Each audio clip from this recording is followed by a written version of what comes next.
This question comes to us from Kay, and Kay writes this: Dear Pastor Richard, my wife and I had a conversation with some friends last week about abortion, same-sex marriage, and the new transgender bathroom issue.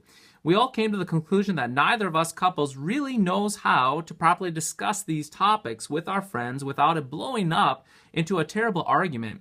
Any thoughts on this would be greatly appreciated. Take care, Kay. Kay, great question. First and foremost, we want to wrestle with is this: do we as Christians even want to engage in conversations on these topics?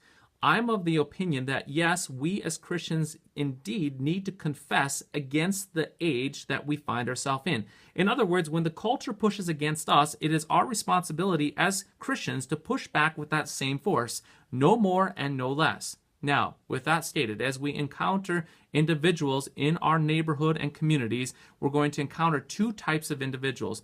On the one hand, you're going to have some individuals who are going to be so deeply ingrained and so deeply rooted in this topic that it will be virtually impossible to have any reasonable or rational discussion on these topics with you.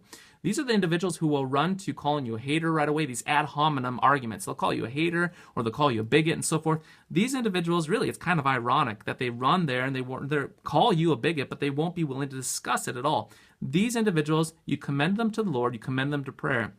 It's not worth discussing this. It just ends terribly every single time. On the other hand, there are individuals who are willing to engage in a respectful dialogue in discussing these issues. These individuals I would encourage you to talk to.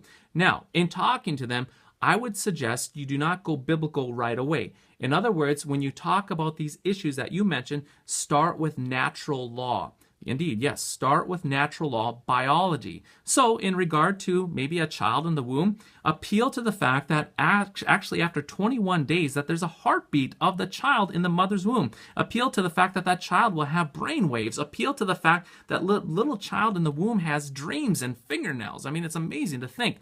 In regard to transgender issues and things such as same-sex marriage, appeal to natural law as well. My daughter did this the other day on the playground. Somebody talked to her about, two men can be married, and she just simply rolled her eyes and said, no, they don't have wombs.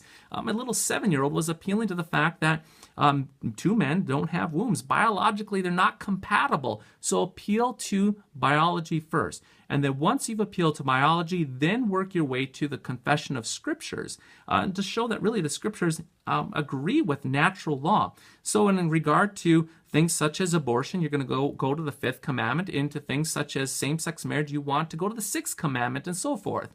And even when it comes to marriage itself, go to Genesis 1 and 2 and 3, the very foundation of the world where marriage is created and instituted by the Lord God Almighty. So, in recap here, individuals who are not open having conversation or deeply embedded in this, don't worry about it. I would not engage them. Those that can have conversation with you, start with biology and then work your way to the scriptures. And you'll see that progression work that way. So I hope this helps, and we'll catch you next time.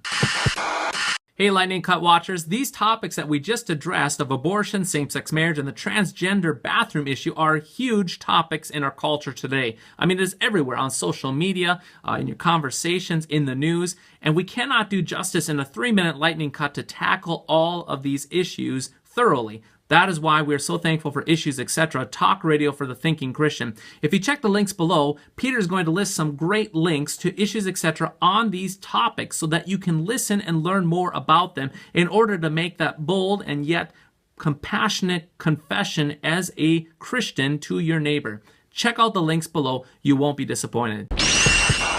Worldview Everlasting is solid, Christian, and free because it is viewer supported. Your monthly gift of $5, $10, or $25 is the reason that we can continue to improve and expand these tools for online Christian outreach and discipleship. To make a one-time donation, sign up for the Lutheran Ninja Clan regular giving, or to find information about how to put Worldview Everlasting in your congregation's budget, click Donate Now.